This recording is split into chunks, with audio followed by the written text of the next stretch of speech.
नमस्ते दोस्तों, मैं उदय कुमार ठाकुर आप सभी को मैथ्स वाई के ठाकुर में स्वागत करते हैं। कैसे हैं आप लोग? आशा करते हैं ठीक ही होंगे, मज़े में होंगे। तो दोस्तों कि जैसा कि अभी आप लोग जान रहे हैं कि जो है एक बिहार में बहुत ही बम्पर वैकेंसी आई है बिहार एसएससी का। बीएसएससी का जो है बिहार एसएससी का 10+2 यानी इंटर लेवल का जो है वैकेंसी आया है और ये बहुत बड़ी वैकेंसी है और बहुत ही अच्छी जॉब है। यकीन मानिए बहुत ही अच्छी जॉब है, मतलब कि बिहार में जो है इससे अच्छा और इससे मस्ती भरा मतलब इससे कोई दूसरा जॉब हो ही नहीं सकता है। तो इसका फॉर्म फिलअप भी होना शुरू हो गया है, तो इसीलिए जो है अब हम लोग जो है कंटिन्यू इसका जो है हम लोग प्रैक्टिस सेट करेंगे। तो सबसे पहले जो है प्रीवियस ईयर क्वेश्चन जो भी बिहार एसएससी के तहत जो भी एग्जाम हुआ है, पहले मैं इंटर लेवल का करूँगा, उसके बाद ग्रेजुएट लेवल का यानी कि स्नातक स्तरीय भी प्रश्न का कुछ आप लोगों को प्रैक्टिस कराऊंगा, जिससे कि आप अच्छे तरीक़े से परिपूर्ण हो जाइए कि हाँ क्या पूछता है और क्या नहीं पूछता है। उसके बाद प्रैक्टिस सेट भी हम लोग बहुत सारे करेंगे। तो ये जॉब बहुत ही अच्छी जॉब है और ख़ास करके जो है लड़कियों के लिए तो जो है 35% का रिजर्वेशन है। तो प्लीज़ जो है गर्ल्स लोग तो ज़रूर ही इस फॉर्म को फिलअप कीजिए। जो भी डॉक्यूमेंट लगता है उसको जल्द से जल्द तैयार कर लीजिए। और अगर आप कंप्यूटर में शिक्षित हैं और टाइपिंग जानते हैं तो टाइपिंग का भी जो है सर्टिफिकेट लगाना है, क्योंकि टाइपिंग वाला भी बहुत सारा पोस्ट है। अगर नहीं है तो नॉन टाइपिंग के लिए भी जो है राजस्व कर्मचारी और पंचायत सचिव का जो है पोस्ट है, और इसमें भी जो है मतलब लगभग जो पोस्ट है जितनी उसमें जो है 50% से ज़्यादा इसमें केवल ये 2 पोस्ट में सीट है। तो चलिए बिना टाइम लॉस किए मतलब वीडियो को शुरू करते हैं। तो इस वीडियो में जो है हम आपको जो है PYP यानी प्रीवियस ईयर क्वेश्चन का सेट 1 करा रहे हैं, और ये क्वेश्चन जो है आपको 25/12/2020 का जो है पूछा हुआ एग्जाम का है। ये मेमोरी बेस्ड क्वेश्चन रहेगी और ये क्वेश्चन जो है हम प्लेटफॉर्म के सेट से ले रहे हैं। जैसा कि आप लोग जानते हैं कि इसमें क्वेश्चन देता नहीं है, तो इसलिए मेमोरी बेस्ड नहीं है। तो ये नहीं कि हाँ ये क्वेश्चन था ये क्वेश्चन नहीं था, लेकिन जो भी है पूरी मतलब प्लेटफॉर्म सेट आप लोग जानते हैं जाने माने सेट है, तो वो उसमें जो है जो भी क्वेश्चन दिया गया है उस सारे क्वेश्चन पे हम लोग डिस्कस करेंगे और बहुत ही अच्छी तरीक़े से जो है हर एक क्वेश्चन को समझेंगे। ठीक है मेरे दोस्त, तो चलिए शुरू करते हैं एकदम धुआंधार तरीके से। तो मैं बता दूं कि यदि आप मेरे चैनल पे आज नए हैं तो सबसे पहले चैनल को सब्सक्राइब करके जो है बेल आइकन को दबा लीजिए, और अभी तक जो है वीडियो को लाइक नहीं किए तो वीडियो को लाइक कर दीजिए, चलिए, और शेयर कर दीजिए, ठीक है ना। तो देखिए पहला क्वेश्चन आप लोगों को दिख रहा होगा कि एक पुस्तक विक्रेता अंकित मूल्य पर 10% का छूट से एक पुस्तक बेचने पर 25% का लाभ कमाता है। तो पुस्तक का क्रय मूल्य और अंकित मूल्य का अनुपात क्या है? बहुत ही अच्छी क्वेश्चन है। देखिए जब छूट और लाभ प्रॉफिट की बात किया हो और अंकित मूल्य और क्रय मूल्य की बात किया हो, तो एक रिलेशन में बार बार हर सेट में हर चीज़ के सेट में कराता हूँ कि एक रिलेशन होता है एमपी मतलब होता है mark price by CP cost price, यानी अंकित मूल्य बटा क्रय मूल्य। 100 प्लस पी मतलब प्रॉफिट लाभ, और 100 माइनस डी मतलब डिस्काउंट। ये रिलेशन आप लोग याद रखेंगे, ये बहुत ही अच्छा रिलेशन है प्रॉफिट एंड लॉस का। चलिए तो देखिए, तो ये रहा है MP/CP अनुपात ही ज्ञात करना है। 100 अब प्लस पी मतलब प्रॉफिट कितने का हो रहा है 25% का, तो यहाँ डाल दीजिए 25, ठीक है ना। तो 100 प्लस 25 125 में एक ही बार लिख देता हूँ, ज़्यादा घींच के ले जाने से क्या फायदा है। और उसके बाद यहाँ है 100 माइनस डी मतलब डिस्काउंट कितने का 10% का, तो 100 में से 10 जाएगा तो ये 90 हो जाएगा। ठीक है मेरे दोस्त, अब इसको जो है कुछ नहीं करना है, आप काट दीजिए। तो ये हो गया 18×5 90, और ये हो गया आपको 25×5 125। अब नहीं कटेगा, यानी कितना आ गया 25/18, यानी कि अंकित मूल्य हो गया 25 और क्रय मूल्य हो गया 18। लेकिन हमसे जो अनुपात पूछा है ना क्रय मूल्य और अंकित मूल्य का, क्रय मूल्य आगे रखा है, क्रय मूल्य और अंकित मूल्य का अनुपात पूछा है, तो क्रय मूल्य ऊपर रहेगा, 18 ऊपर 25 नीचे, 18 ऊपर 25 नीचे, गलती नहीं करना। ये आया तो ऐसे नहीं कि इसको टिक कर देना, यहाँ देखना है क्या पूछा है, क्रय मूल्य और अंकित मूल्य का, क्रय मूल्य और अंकित मूल्य का। तो क्रय मूल्य 18 है और अंकित मूल्य 25 है। तो उम्मीद करते हैं कि ये क्वेश्चन आप लोगों को अच्छी तरीके से समझ में आ गया होगा। अगला क्वेश्चन देखिए, दूसरा क्वेश्चन है कि एक परीक्षा में एक विद्यार्थी को एक सही उत्तर पर 2 अंक मिलते हैं। सही जवाब दीजिएगा तो कितने अंक मिलेंगे? 2 अंक मिलेंगे, तथा एक गलत उत्तर पर जो है 1 अंक कम हो जाता है, पेनल्टी लग जाती है, निगेटिव मार्किंग 1 अंक है, ठीक है ना। एक वो गलत कीजिएगा तो 1 अंक आपको कम हो जाएगा। यदि वह 50 प्रश्न हल करता है तथा उसे 70 अंक प्राप्त होते हैं तो उसके द्वारा हल किए गए सही प्रश्न की संख्या क्या है?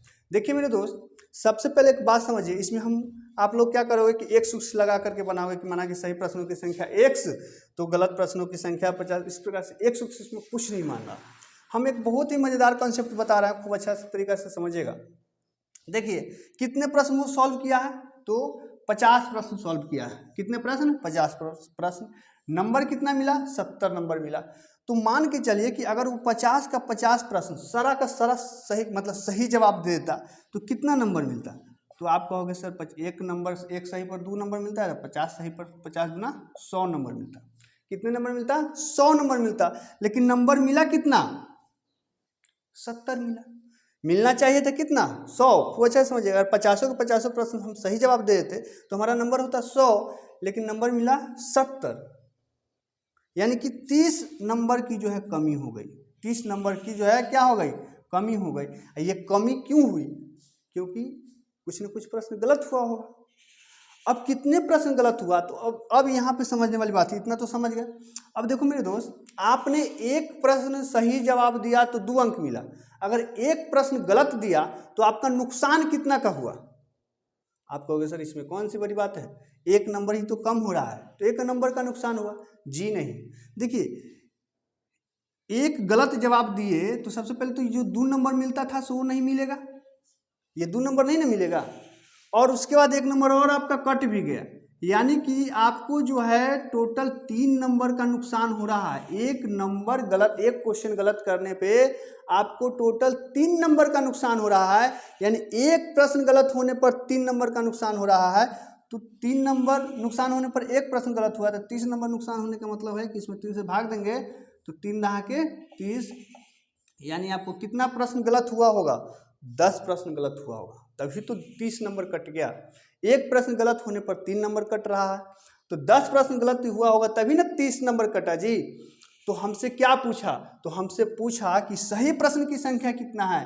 भाई साहब 50 प्रश्न था, 10 गो गलत हो गया, तो सही प्रश्न कितना होगा? सही प्रश्न होगा 40, जो कि है ऑप्शन नंबर डी। तो उम्मीद करते हैं कि ये दोनों प्रश्न खूब अच्छे तरीके से समझ में आ गया होगा। तो चलिए चलते हैं नेक्स्ट क्वेश्चन की तरफ। हाँ तो दोस्तों देखेंगे, अगला क्वेश्चन है कि 47/11 का मान दशमलव भिन्न में क्या है। तो अगर आप कुछ भी नहीं जानते हैं तो आसानी से भाग दे दीजिए। जैसे कि जानते हैं कि ऊपर वाला संख्या में चाहे वो छोटा रहे बड़ा रहे उससे कोई मतलब नहीं, नीचे वाला से भाग दिया जाता है। तो 11 चक 44, 7 में से 4 गया 3 कैंसिल, दशमलव देंगे 0, 11 दूना 22, 8 0, 11 सते 77, फिर 3 0 आते रहे, यानी 2 7 2 7 ये आते रहेगा, फिर 3 0 आ गया, 11 दूना 22, फिर 11 सते 77, इस प्रकार से। तो कितना आ गया? 4.27 पर 1।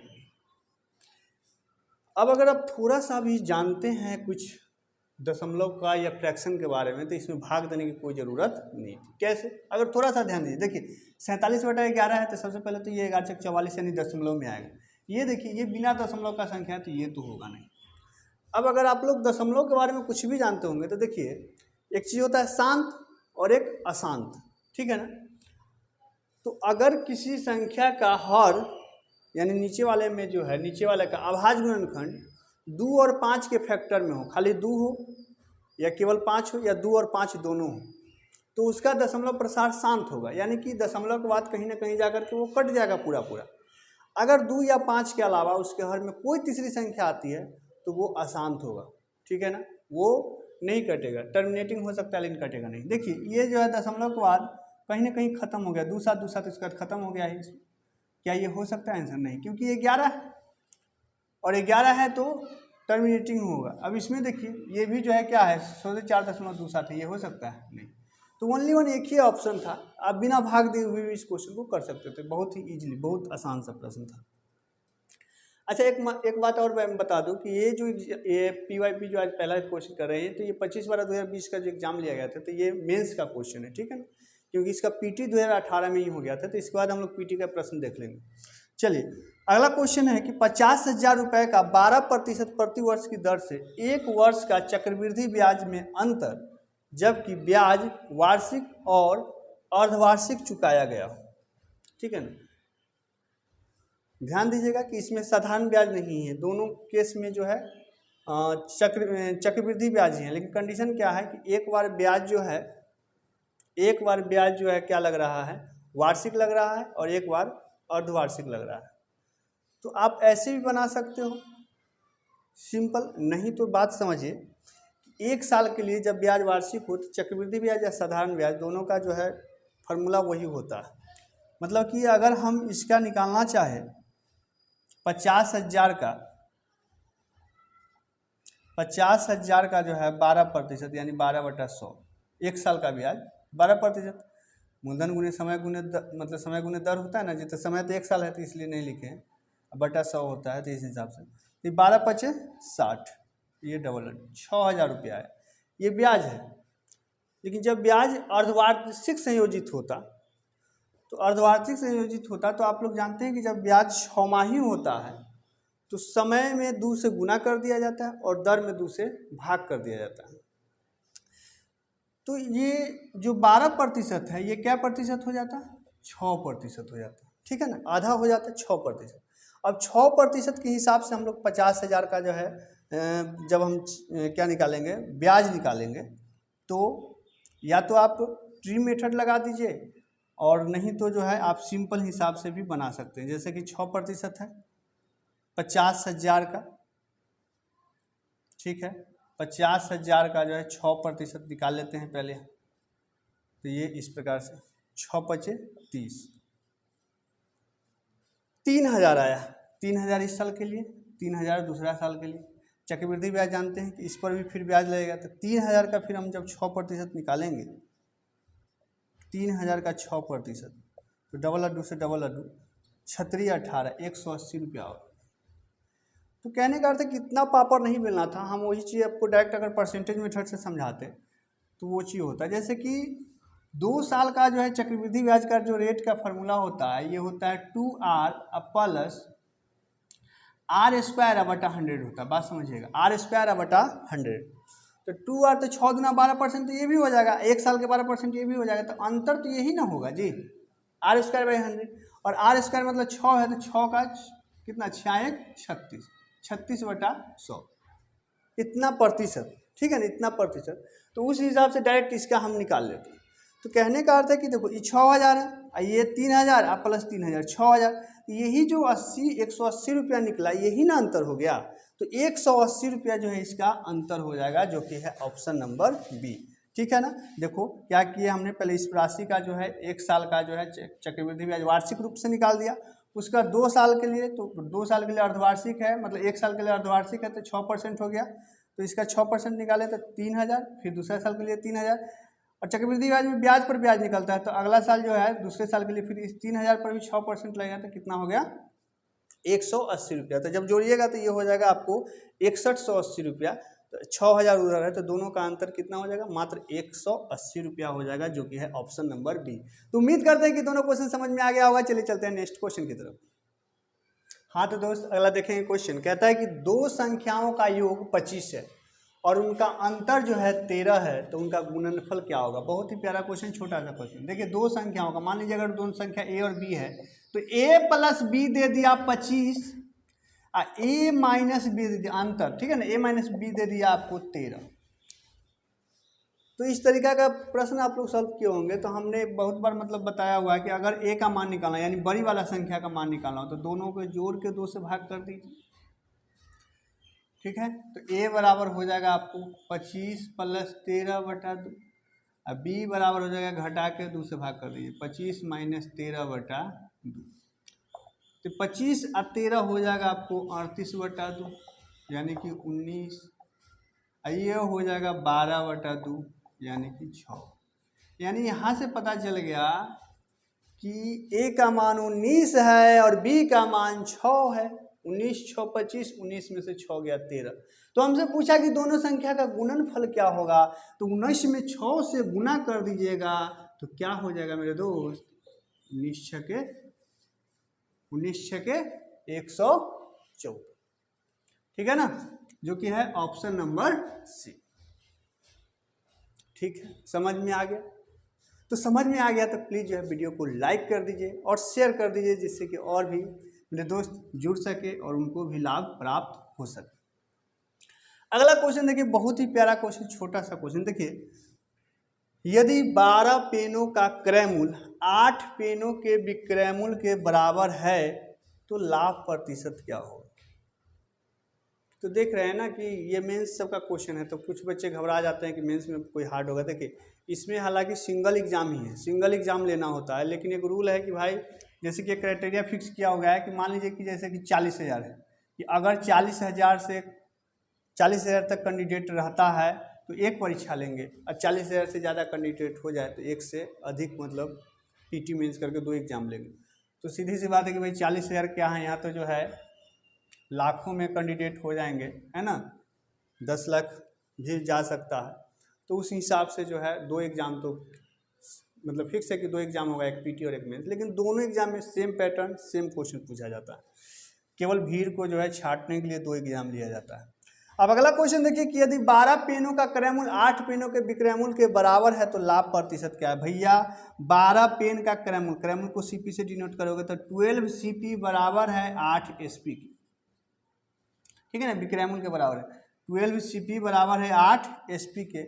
तो अगर ये सीपी इधर ले आइएगा एसपी, इधर तो 8 है, ये 12 उधर जाएगा तो नीचे हो जाएगा, 4 दूना 8 है, 4 तिया 12, 2 और 3, यानी आप खरीद रहे हैं 2 रुपया में, बेच रहे हैं 3 रुपया में, कितना का फायदा हो रहा है, 1 का फायदा हो रहा है। लाभ या हानि की गणना हमेशा क्रय मूल्य पर करते हैं, तो क्रय मूल्य कितना है 2, 1/2 कितना होता है 50%। अगर नहीं जानते हैं तो 100 से गुना कर लीजिए, तो ये हो गया 50%। तो 50% इस क्वेश्चन का बिल्कुल सही जवाब हो जाएगा, जो कि है ऑप्शन नंबर सी। तो उम्मीद करते हैं नीचे सब दिख रहा है ना, उम्मीद करते हैं कि दोनों क्वेश्चन समझ में आ गया होगा। तो चलिए चलते हैं नेक्स्ट क्वेश्चन की तरफ।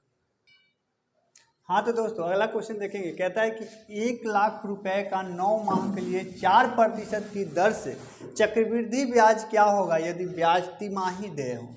ब्याज 3-3 महीना पे कैलकुलेट होता है, तो इस प्रकार से 9 महीना में जो है कितने टर्म हो जाएंगे, 3 टर्म होंगे, ठीक है ना, यानी समय तो आपका हो जाएगा 3 और 4%, तो 1 साल में तिमाही रूप से जो है 4 बार कैलकुलेट होगा, तो 4% में जो है रेट जब आप निकालेंगे तो 4 में 4 से भाग कर देंगे तो एक दफ़े कटेगा, यानी कितना आ गया 1%।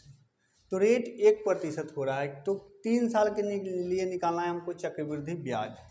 तो अगर आप रेशियो मेथड से आते हैं तो 1% का मतलब होता है रेशियो में 1/100, तो ये 100 से हो जाएगा 101, 100 से हो जाएगा 101 और 100 से हो जाएगा 101।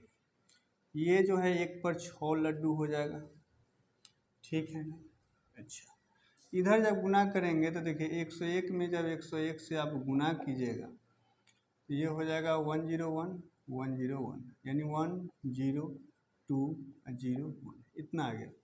फिर जब इसको आप 101 में गुना करोगे यानी 10201 को, तो एक तो इतना हो गया 10201 ये हो जाएगा, तो 10213 0213, तो कितना हो गया ये 10 30 30 1 10 30 30 1। सिंपल हमने कुछ नहीं किया, गुना किया है, ठीक है ना, जल्दी जल्दी आपको गुना कर लेना। तो ये मूलधन है, ये मिश्रधन है, तो जब ये घटाइएगा तो 1 लाख घट जाएगा, तो ये हो जाएगा आपको घटा करके 30 30 1। अब देखिए मूलधन अगर इतना हो तो इतना का मान दिया हुआ है कितना 1 लाख, ये है 10 लाख, ठीक है ना, तो 10 लाख का मान दिया हुआ 1 लाख, इससे यानी 1/10 गुना, यानी 10 से इसमें भाग हुआ। इसी प्रकार ब्याज में भी 10 से भाग हो जाएगा, तो कितना हो जाएगा 30 30.1। तो 30 30.1 जो है इसका बिल्कुल सही जवाब हो जाएगा, जो कि ऑप्शन नंबर डी। आप ट्री मेथड भी लगा सकते हो, बहुत सारा इसका मेथड है, कोई लगा के निकाल सकते हो। अगला क्वेश्चन देखिए कि यदि P + Q + R = 1 हो और PQ + QR + RP = 1/3 हो, तो P/Q/R का मान क्या होगा। देखिए अलजेब्रा का जो है 80 से 90% क्वेश्चन वैल्यू पुट मेथड से बहुत जल्दी हो जाएगा, अगर आपके दिमाग में जो है वो अगर हिट कर जाता है तो। ऐसे फार्मूला लगा के बनाने पे काफ़ी जो है बहुत सारे प्रश्न लेंदी हो जाते हैं। देखिए अगर 1 लाना है तो इसका भी मान 1/3 1/3 और 1/3 रखेंगे, तो 3/3 जोड़ने पे आ जाएगा 1 आ जाएगा। 1/3 में 1/3 से गुना हुआ तो ये 1/9 1/9 1/9, 3/9 यानी 1/3, यानी बिल्कुल ऑप्शन वेरी करता है। तो यानी कि 1/3 अनुपात 1/3 अनुपात 1/3 हो जाएगा, कट जाएगा, सब सेम सेम है, तो क्या हो जाएगा 1 अनुपात 1 अनुपात 1, यानी कि ऑप्शन नंबर है। तो इसका सही जवाब क्या हो गया मेरे दोस्त? ऑप्शन नंबर है। तो उम्मीद करते हैं कि दोनों क्वेश्चन समझ में आ गया होगा, है ना। अगर समझ में आ रहा है तो प्लीज़ वीडियो को लाइक कर दीजिए, शेयर कर दीजिए। चलिए चलते हैं नेक्स्ट क्वेश्चन की तरफ। हाँ तो मेरे दोस्त अगला क्वेश्चन देखेंगे। कहता है कि संख्या, ये संख्या दिख रहे होंगे 4,86,582 में 8 के स्थानीय मानों का अंतर क्या है? देखिए 8 का स्थानीय मान, अगर ये वाला 8 का स्थानीय मान देखा जाए तो कितना हो जाएगा? एक इस 8 के बाद कितने अंक? 1 2 3 4, तो बस 4 को लड्डू दे देना है। और ये वाला 8 का स्थानीय मान जो है क्या हो जाएगा? तो 8 के बाद 1 अंक, 1 लड्डू। अब इसका अंतर पूछ रहा है तो बस माइनस कर दीजिए। यहाँ 10 में से 8 जाएगा 2, 9 9 7, तो कितना हो गया?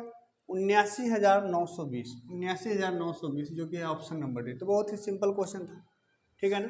तो इस प्रकार से भी लॉलीपॉप क्वेश्चन आ जाता है। अगला क्वेश्चन देखिए, औसत का क्वेश्चन है। कहता है कि 65 छात्रों की एक कक्षा में 39 लड़कियां हैं, ठीक है भैया। अगर लड़कियां 39 है, ये गर्ल्स है बॉयज, अगर ये 39 है तो 65 में से 39 जब माइनस कीजिएगा तो कितना हो जाएगा? 39 से 40, 26 को जो है बॉयज हो गया। इन लड़कियों का औसत वजन जो है 60 केजी है और संपूर्ण का औसत वजन जो है 64 केजी है। तो कक्षा में लड़कों का औसत वजन कितना है ना। लड़की का जो है 60 केजी है और संपूर्ण का जो है 64 केजी है। तो कक्षा में लड़कों का औसत क्या है? देखिए अगर ये दोनों का अनुपात आप निकालिएगा तो 13 दूना 26 और 13 तिया 39, ठीक है। 13 दूना 26 और 13 तिया 39, यानी कि कहने का अर्थ है कि गर्ल्स एंड बॉयज़ का रेशियो जो है 3:2 है, 3:2 है। अब देखिए कि लड़कियों का औसत वजन दे दिया कि 60 है, यहाँ पर दे दिया कि क्या है? 60 है। इसका मालूम नहीं है, ऑल ओवर मालूम है कितना? ऑल ओवर दे दिया, ऑल ओवर का दे दिया कि भाई 64 है। तो ये 3 गुने हो गया कितना? 3 गो आदमी का मान लेते हैं 60 है, तो 3 गुने 60 अब प्लस 2 गुने x तो 2x, अब बराबर है 3 2 5, 5 का कितना है? तो 5 गुने 64, बस हिसाब खत्म। तो ये हो गया 36 18 यानी 180, और ये प्लस में 2x अब बराबर 4 5 20 हाथ से 2, 6 5 30 2 32, 320। उधर जब माइनस होगा तो ये 2x बराबर हो गया 320 माइनस 180, है ना। तो घटा करके कितना आ जाएगा? ये हो गया 0, 8 4 12 और 140, राइट। 140, 2x का मान आ गया आपको 140, तो ये 2 से काट दिया 70, तो x का मान कितना आ गया? 70। x का मान कितना आ गया? 70। और यही x ना है किसका? लड़कों का औसत। तो लड़कों का औसत क्या हो जाएगा? 70 केजी, 70 केजी। तो उम्मीद करते हैं कि समझ में आ गया होगा। चलिए चलते हैं नेक्स्ट क्वेश्चन की तरफ। हाँ तो दोस्तों देखेंगे, अगला क्वेश्चन है कि एक छात्र जितने प्रश्न सही किए उससे 2 गुना उसने गलत किए। यदि उसने कुल 48 प्रश्न किए हो तो बताइए सही प्रश्न कितने किए।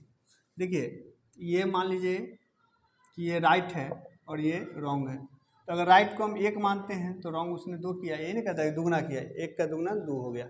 तो ये ऑल ओवर कितना हो गया? तो ऑल ओवर देखेंगे तो 3 हो गया। तो अगर 3 अनुपात का मान दिया हुआ है 48, तो 16 तिया 48, यानी 1 अनुपात का मान कितना हो गया? 16। तो हमसे क्या पूछा है? सही प्रश्न कितने के? सही 1 अनुपात ही कर रहा है और 1 अनुपात का मान कितना है? 16 है। तो 16 इस प्रश्न का बिल्कुल सही जवाब हो जाएगा, जो कि ऑप्शन नंबर डी। अब इससे आसान क्या चाहिए? अगला क्वेश्चन देखिए कि 6/7, 5/6, 7/8, 3/4 में सबसे बड़ी भिन्न कौन सी है? देखिए अगर प्रॉपर भिन्न है, प्रॉपर भिन्न मतलब कि अंश छोटा हर बड़ा, ठीक है ना। देखिए सब में अंश छोटा है हर बड़ा है, तो प्रॉपर भिन्न है और सबका डिफरेंट सेम ही रहे। जैसे यहाँ देखिए 1 का अंतर, 1 का अंतर, 1 का अंतर, 1 का अंतर। अगर सबका डिफरेंट यानी अंश और हर का डिफरेंट सेम रहे और प्रॉपर भिन्न रहे, तो उस केस में जो अंश सबसे बड़ा होगा वो बड़ी भिन्न होगी और जो अंश सबसे छोटा होगा वो सबसे छोटी भिन्न होगी।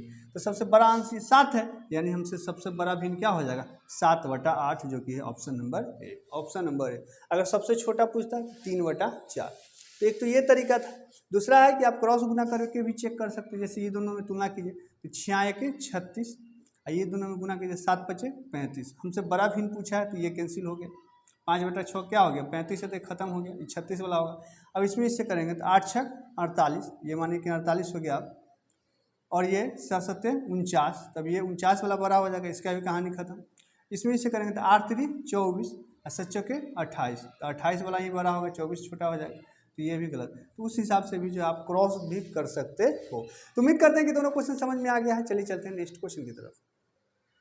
हाँ तो मेरे दोस्त देखिए, अगला क्वेश्चन कहता है कि यदि x बराबर 2 है और y बराबर 3 है तो x के पावर y का मान क्या होगा। x के पावर y यानी x का मान कितना है 2, इसका y है पावर, यानी पावर कितना 3, और 2 के पावर 3 यानी 2 दूना 2 गुने 2 गुने 2, यानी कि 2 दूना 4, 4 दूना 8।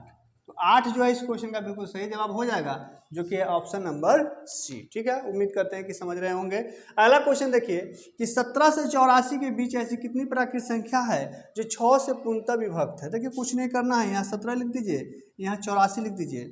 अब ये 6 से भाग दीजिए और यहाँ भी 6 से भाग दीजिए। 6 से भाग दीजिए जितना, तो फिर ज़्यादा नहीं जाना है, 6 दूना 12 लगेगा, क्योंकि 18 तक ज़्यादा हो गया। यहाँ 6 से 14 6 84 लगेगा। अब इसमें से इसको माइनस कर दीजिए, 6 में से 2 जाएगा तो कितना 12, 6 में से 2 जाएगा कितना 12, 12 ऑप्शन भी है, क्या 12 सही जवाब होगा। तो 12 सही जवाब नहीं होगा। क्यों नहीं होगा 12 सही जवाब, बात समझिएगा। अगर हमको क्वेश्चन कहता है कि 17 से 84 तक, 84 तक में ऐसी कितनी संख्याएं हैं जो 6 से पूर्णतः विभक्त है, तब ये मतलब 14 में से 2 जाएगा तो 12 सही आंसर हो जाएगा। लेकिन कहता है 17 से 84 के बीच, यानी 84 को तो लेना ही नहीं, 84 को लेना ही नहीं है। तो अगर मान लीजिए कि यहाँ 83 रहता तो जो है 6 से भाग लगाते तो 6 का 78 ही लगता, और 13 में से 2 जाएगा तो कितना हो जाएगा 11। तो 11 जो है इस क्वेश्चन का बिल्कुल सही जवाब हो जाएगा, जो कि है option number B, option number B. तो उम्मीद करते हैं कि दोनों क्वेश्चन समझ में आ गया होगा। चलिए चलते हैं नेक्स्ट क्वेश्चन की तरफ। हाँ तो दोस्त अगला क्वेश्चन देखेंगे कि 43,216 से कौन सी न्यूनतम संख्या घटाई जाए ताकि यह 123 से पूर्णतः विभाजित हो जाए। तो कुछ नहीं करना है, इसमें 123 से भाग देके देख लीजिए, जो शेष बचेगा वही हमारा आंसर हो जाएगा। तो ये 43,216, ठीक है ना, 4 से तो लगेगा नहीं, 3 दफे 369 नहीं, 23,69, हाँ। तो 12 से 9 गया तो 9 3 12 यहाँ बचा 2, तो 6 6 12 यहाँ बचा 1 कैंसिल, ऊपर से उतरा 1, तो अब कितना से लग जाएगा 5 से, 5 से 15 हाथ से ले, 5 10 से 11 हाथ से ले, 5 के 5 1 6, 11 से 5 गया तो 6 5 11, 2 में से गया 1 कैंसिल, ऊपर से उतरा 6। तो अब फिर कितना से जाएगा एक दफे कितना 123, माइनस करके आएगा, 6 में से 3 जाएगा तो 3, 6 में से 2 जाएगा तो 4, यही 43 शेष बचा, यानी यही हमारा आंसर हो जाएगा कि 43 घटा देंगे तो यह पूर्णतः 123 से विभक्त हो जाएगी। ठीक है, तो उम्मीद करते हैं कि समझ में आ गया होगा। अगला क्वेश्चन देखिए कि 43 से 50 के बीच में अभाज्य संख्याओं की संख्या कितनी है। सॉरी 30 से 50 के बीच में, तो देखिए 30 से 50 के बीच में कौन कौन हो जाएगा। 30 के बाद हो जाएगा आपका 31 के अभाज्य संख्या है, 33 नहीं, 35 नहीं, 37 है, 39 नहीं, 41 है, 43 भी है, 45 नहीं, 47 है, 49 नहीं, यानी क्या हो गया 1 2 3 4 5। तो 5 जो है मतलब 30 से 50 के बीच में 5 गो अभाज्य संख्या है। ऐसे में बता दूं आप लोग जानकारी के लिए याद रखेंगे कि 1 से 100 तक में 25 गो अभाज्य संख्या होता है, ये डायरेक्ट पूछ देता है। 1 से 50 तक में 16 गो अभाज्य संख्या होता है, और 50 से 100 तक में जो है 9 गो अभाज्य संख्या होता है। तो ये याद रखेंगे, ये डाटा डायरेक्ट परीक्षा में आ जाता है। यहाँ तो 30 से 50 था तो हम लोग गिन लिए, लेकिन अगर मान लेते हैं कि यही देता आपको 50 से 100 चाहे 1 से 100, तो कितना गिनने बैठिएगा। तो उम्मीद करते हैं कि दोनों क्वेश्चन समझ में आ गया होगा। चलिए चलते हैं नेक्स्ट क्वेश्चन की तरफ। हाँ तो दोस्त अगला क्वेश्चन देखेंगे कि पेट्रोल की कीमत जो है 75 रुपया 50 पैसे प्रति लीटर थी, ठीक है ना। पहले कीमत में 20% की वृद्धि होती है, उसके बाद 10% की कमी हो गई, तो अब पेट्रोल की कीमत क्या है। देखिए पहले 20% बढ़ा, फिर 10% घटा, तो ऑल ओवर क्या रहा इफेक्ट। तो ऑल ओवर अगर देखिएगा तो पहले 20% बढ़ा, फिर 10% घटा, है ना, -20 गुने 10 बटा 100, 1 लड्डू से 1 लड्डू, 1 लड्डू से 1 लड्डू, 20 में से 10 जगह 10 -2, यानी कि 8 प्लस में आने का मतलब कि 8% ऑल ओवर पेट्रोल की रेट में वृद्धि हो गई। तो पहले 75 रुपया 50 पैसा रेट था, 8% की वृद्धि हो गया, यानी कि 108 बटा 100। बस क्वेश्चन ख़त्म, है ना। तो कर दीजिए गुना, तो 7 5 5 में गुना करना है आपको 108 से। 8 पचे 40 का शून्य हासिल 4, 8 पचे 40 4 44 हासिल 4, 8 7 56 4 60, और ये 5 5 7 0 4 5 6 5 11 के 1 हासिल 1 7 1 8, तो कितना आ गया 81 54 0। तो ये 0 का दे कम था, तो ये ख़त्म करेंगे तो ये 8154 है, 8154 अब बटा में 100 है, ठीक है ना। तो ये तो दशमलव का 0 का कोई वैल्यू नहीं है। अब 2 को नीचे लड्डू है, 2 के बाद दशमलव पड़ जाएगा, यानी 81.54। तो 81.54 जो है इस क्वेश्चन का बिल्कुल सही जवाब हो जाएगा, जो कि option number C, option number C. अगला क्वेश्चन देखिए, बहुत ही मजेदार सवाल है। कहता है दो संख्याएं तीसरी संख्या से क्रमशः 20% और 28% छोटी है। देखिए ये पहली संख्या, ये दूसरी संख्या, ये तीसरी संख्या। कहता है दो संख्याएं तीसरी से, तो तीसरा को मान लीजिए 100, तो दो संख्या तीसरी से 20 और 28, तो ये हो जाएगा 20% कम यानी 80, और ये हो जाएगा 72। ठीक है, यहाँ तक समझ रहे हैं, 28% कम किए। तो कहता है क्वेश्चन में कि दूसरी संख्या पहली से कितना प्रतिशत छोटी है, दूसरी संख्या पहली से कितना % छोटी है। देखिए ये 80 है, 72, ये राशि कितना छोट है, तो 8 छोट है। किसके रेस्पेक्ट में, तो 80 के रेस्पेक्ट में। इससे तुलना कर रहे हैं गुने 100, तो ये एक लड्डू से एक लड्डू, 8 से 8 खत्म हो गया, यानी कितना हो गया 10%। तो 10% इस क्वेश्चन का बिल्कुल सही जवाब हो गया, जो कि है ऑप्शन नंबर सी। तो उम्मीद करते हैं कि दोनों क्वेश्चन समझ में आ गया होगा। चलिए चलते हैं नेक्स्ट क्वेश्चन की तरफ।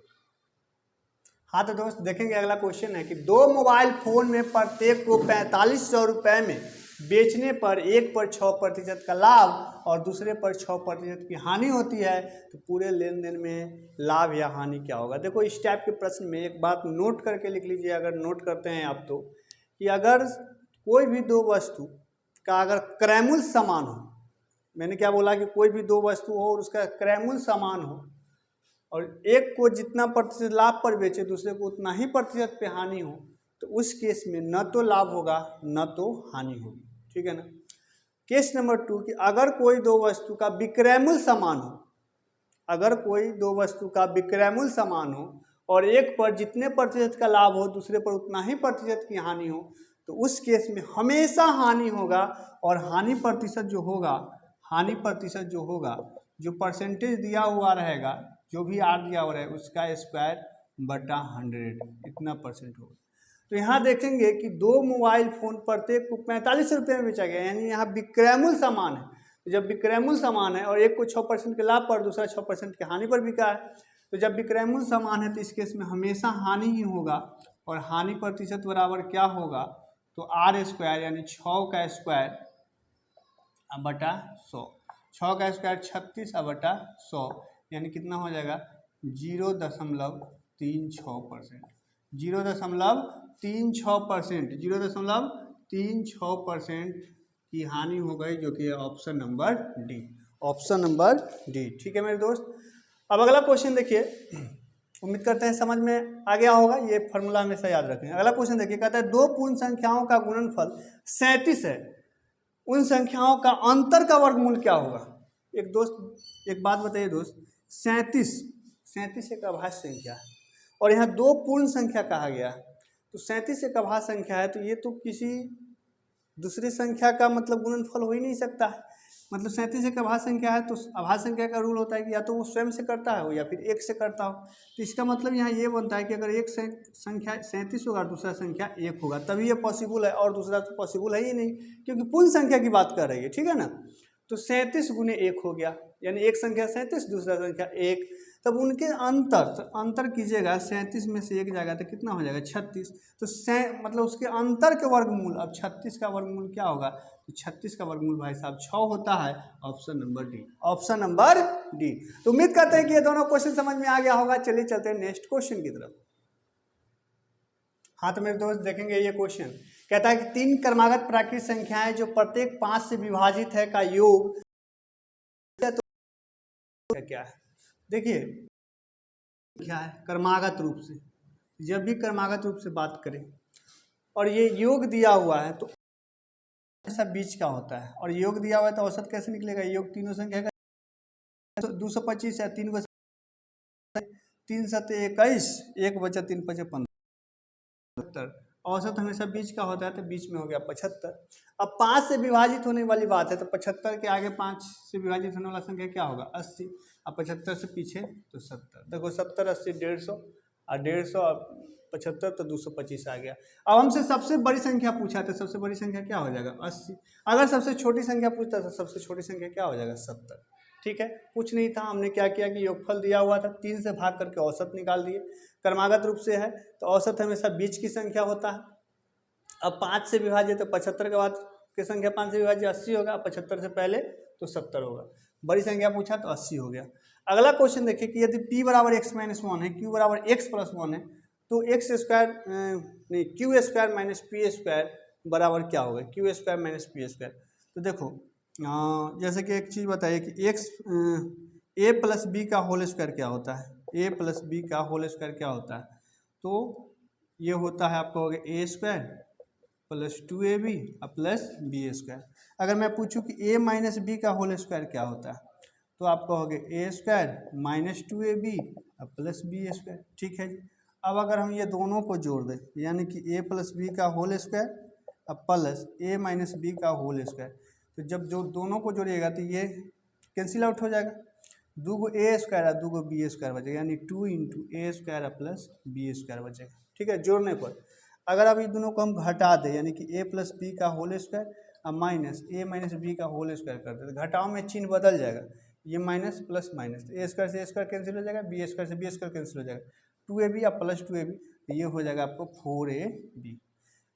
मेरी बात समझ रहे हैं। तो वही जो है यहाँ a प्लस बी जो है आपका q है और a माइनस बी जो है p है, और हमसे यही पूछा ए स्क्वायर माइनस बी स्क्वायर, यानी इसका स्क्वायर माइनस इसका स्क्वायर, तो जवाब क्या आएगा 4ab आएगा।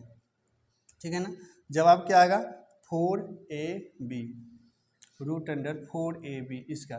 तो 4 a के जगह पर क्या है x, b के जगह पर क्या है 1। ठीक है ना, तो रूट अंडर 4x। अब 4 का वर्गमूल होता है 2, x का नहीं होता है तो x।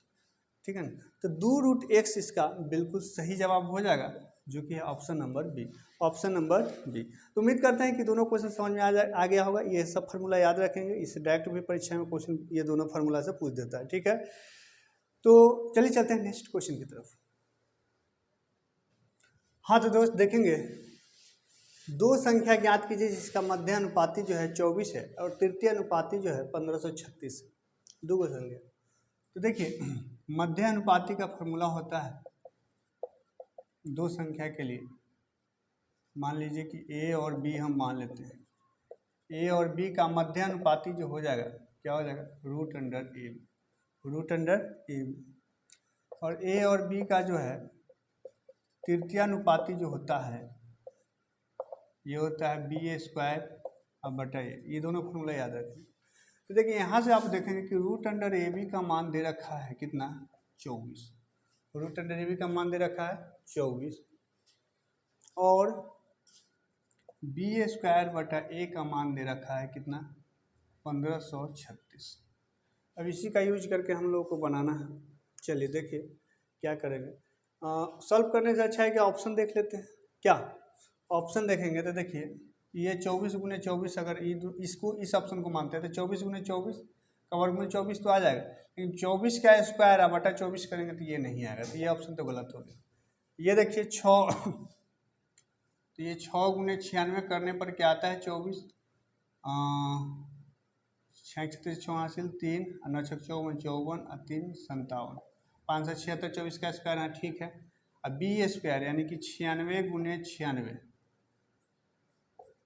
हम बटा में 6, बी स्क्वायर बटाइए तो बटा में 6, 6 से 16 96, 96 में 16 से गुना करने पे क्या आता है 36 6 हासिल 3 9 6 54 और 6 60 और 3 63 हासिल 6 9 1 9 6 15 15 से 36, बिल्कुल सही है। यानी कि ऑप्शन नंबर बी जो है हमारा सही जवाब है। ठीक है ना, हालांकि आप इसको जो है बना भी सकते हो, इधर आओगे तो ये स्क्वायर करोगे, उसके बाद इसका मान उसमें डाल करके ए और बी का आपको मान निकालना रहेगा, लेकिन अच्छा है कि हमने ऑप्शन जो है वेरी करा दिया। ठीक है ना, तो दोनों ऑप्शन वेरी कर गए हैं। यहाँ पे रूट अंडर ए बी 24 आ रहा है और बी स्क्वायर बाई ए करने पर 1536 आ रहा है, तो सही है बी।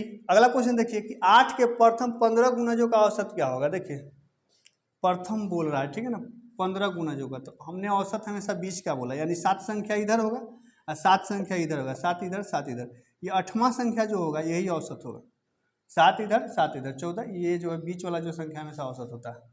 8 के गुणज है, सब 8 के गुणज है, 8 के गुणज मतलब 8 8 16 8 3 24, इस प्रकार से 8 का 8वां गुणज क्या होगा 8 गुने 8 होगा, तो 8 8 64, तो 64 जो है इस क्वेश्चन का बिल्कुल सही जवाब हो जाएगा। उम्मीद करते हैं कि समझ रहे होंगे। चलिए चलते हैं नेक्स्ट क्वेश्चन की तरफ।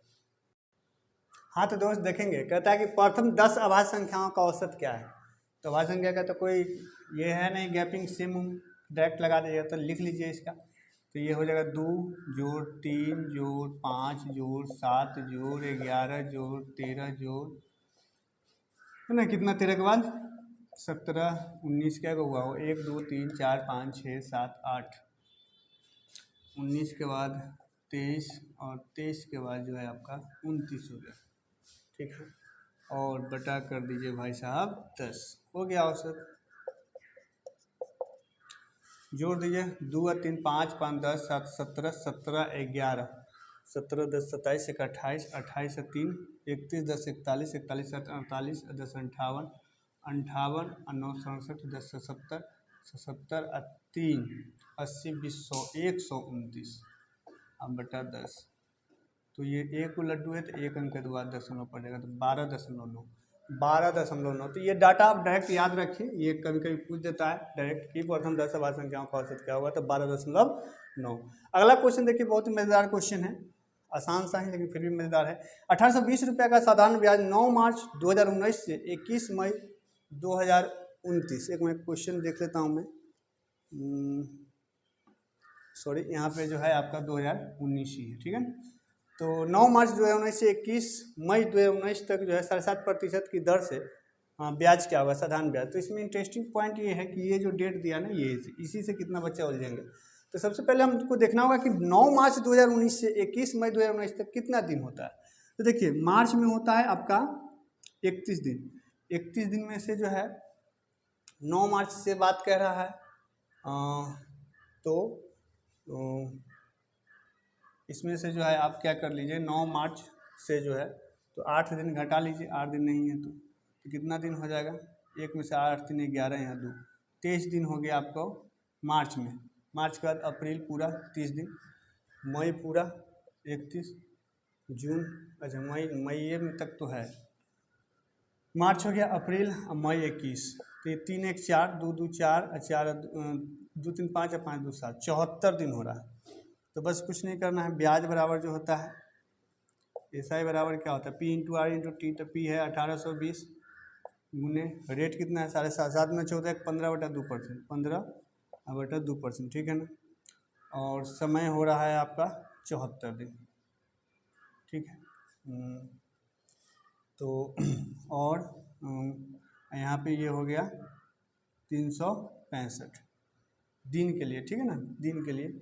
आइए 100 कर दीजिए, बस काटापीटी कर दीजिए, 1 लड्डू से 1 लड्डू हो गया ये, ठीक है। और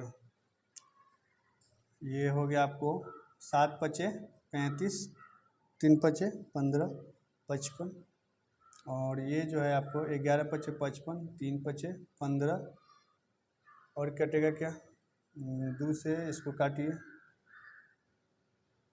चलिए काटते नहीं हैं, अब गुना कर लेते हैं। 3 दूना 6 हो गया, 18 3 54, ठीक है। और 5 दूना 10, 10 दाँ के 100। कुछ गड़बड़ हो रही है, 1820 15 73 1900 ये 2 365, सब कुछ ठीक ही तो है, सब कुछ ठीक है, ठीक है, ठीक है। तो ब्याज बराबर मूलधन गुने समय गुने दर बटा 100। फिर से एक बार देख लीजिए, ये काटे हमने, अच्छा यहीं पे गलती हो गया, 7 5 15, ये 5 दफ़े डायरेक्ट कटा हुआ है, ठीक है ना। और ये 5 से 5 से 15 दफ़े कटा हुआ है, और 2 से ये काट दीजिए आप, 2 9 18 और 2 1 दफ़े। अब 91 में 3 से 3 9 तिया 27 बटा 10, कितना हो रहा है 27.3, 27.3, यानी कि option number B, option number B. यहाँ देखेंगे कि जैसे कि 9 मार्च है ना, तो ये 9 घटाएंगे, ठीक है ना। तो यहाँ इस प्रकार से जो है ये 73 दिन होगा, राइट, कितना दिन होगा 73 दिन होगा, ठीक है। तो उम्मीद करते हैं कि ये चीज़ समझ गए होंगे। इसका सही जवाब क्या हो जाएगा 27.30, 27.30। तो चलिए चलते हैं नेक्स्ट क्वेश्चन की तरफ। हाँ तो दोस्तों देखिए, कहता है कि एक विद्यालय में कैंटीन लंच के 20 रुपया तथा दूध के 4 रुपये प्रतिदिन चार्ज करती है, तो रमेश को 5 दिन के लिए इन चीज़ों की कितनी राशि खर्च करनी होगी। ये भी कोई क्वेश्चन है भाई, 5 दिन खाया है, एक दिन का खर्चा 20 रुपया कैंटीन के, 4 रुपया दूध के, 20 4 24 रुपया हो जाता है। तो 24 बचे कितना होगा 120 रुपया। तो 120 रुपया जो है इस क्वेश्चन का बिल्कुल सही जवाब हो जाएगा। अब इससे आसान क्वेश्चन क्या हो सकता है। अगला देखिए, 3 अंकों के सबसे बड़ी संख्या जो 7 के गुणज हो, 7 के गुना होना चाहिए और 3 अंक की सबसे बड़ी संख्या होना चाहिए। तो या तो सब ऑप्शन में 7 से भाग लगा के देख लीजिए, और नहीं तो देखिए 3 अंक की सबसे बड़ी संख्या होगा ये 3 गुना, इसमें 7 से भाग दीजिए। 7 एक दाफे लगा, 9 में से 7 के 2 29, 7 चौके 28, 1 9, 7 दूना 14, ये 5, यानी 5 घटा देने पर इसमें से 5 घटा देंगे तो 999 में से 5, ये जो 5 शेष बचा ना इसको घटा दीजिए, तो 999 में से 5 घटेगा तो कितना आ जाएगा 994। तो 994 इस क्वेश्चन का बिल्कुल सही जवाब हो जाएगा। तो उम्मीद करते हैं कि दोनों क्वेश्चन समझ में आ गया होगा। चलिए चलते हैं नेक्स्ट क्वेश्चन की तरफ। हाँ तो दोस्त देखिए अगला क्वेश्चन है कि दो संख्याओं में छोटी संख्या बड़ी संख्या का 2/3। दो संख्या है, ये मान लीजिए कि छोटी हो गया और ये बड़ी हो गया, तो कहता है कि छोटी संख्या ना बड़ी संख्या का 2/3। जैसे कि अगर इसको 1 मानेगा तो 2/3 2/3 होगा। तो फ्रैक्शन अगर हम खत्म करना चाहें तो 3 से दोनों तरफ गुना करना होगा। तो 3 से इधर अगर गुना करेंगे तो 3 से 3 खत्म हो जाएगा, ये 3 से गुना करेंगे तो 3 में 1 से गुना होकर 3 हो जाएगा, यानी ये 3 हो गया और ये 2 हो गया। समझ में आ गया बात। अब कहता है इनका योग 60 है, तो ये दोनों का योग जो है कितना है, तो 2 और 3 5 यूनिट है। तो 5 यूनिट का मान अगर 60 दे दिया तो 12 × 5 60, 1 यूनिट का मान हो गया कितना 12। तो बड़ी संख्या 3 यूनिट है, तो अगर 3 में 12 से गुना होगा तो 12 3 36।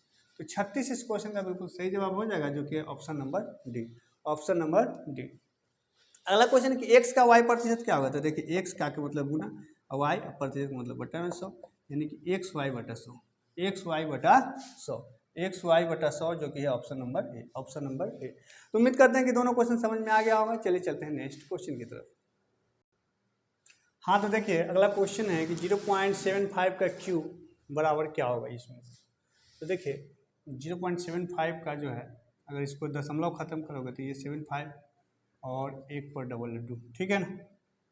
और ये 3 बार है तो इसको अब 3 बार लिख सकते हैं, 75/100 गुने 75/100। 25 से काटेंगे, 25 से 75, 25 चौके 100, 25 से 75, 25 चौके 100, 25 से 75, 25 चौके 100, 3 × 9 = 27, 4 × 16 = 64। तो 27/64 जो है इस क्वेश्चन का बिल्कुल सही जवाब हो जाएगा, जो कि ऑप्शन नंबर बी। अगला क्वेश्चन देखिए कि 0.27, 27 पर ये बार लगा हुआ है, रेकरिंग बराबर वाट क्या हो। तो देखिए जो भी अंक रहे उसको लिख दीजिए, जितना पर रेकरिंग नहीं है उसको घटा दीजिए। तो 0 पर रेकरिंग नहीं है तो 0 घटाने से कोई फायदा नहीं है, मतलब 0। अब बटा जितने पर रेकरिंग है उतने के लिए 9, और जिस पर रेकरिंग नहीं है दशमलव के बाद वाले अंक, तो इसके बाद तब कोई अंक नहीं है। तो यानी कि इसका 27/99 जो है कटेगा क्या, कट सकता है, लेकिन ऑप्शन 27/99 ही दिया हुआ है। तो इसका सही जवाब क्या हो जाएगा, option number A. Option number A. तो उम्मीद करते हैं कि ये सभी क्वेश्चन आप लोगों को समझ में आ गया होगा। ये वीडियो बहुत अच्छा लगा होगा। तो अगर वीडियो अच्छा लगा तो प्लीज़ लाइक कर दीजिए, इसे ग्रुप में शेयर कर दीजिए, और अभी तक आपने मेरे चैनल को सब्सक्राइब नहीं किया है तो चैनल सब्सक्राइब करके जो है बेल आइकन को दबा लीजिए, जिससे कि हर वीडियो का नोटिफिकेशन आप तक पहुँचता रहे। ठीक है मेरे दोस्त, मिलते हैं एक नए वीडियो में, तब तक के लिए जय हिंद।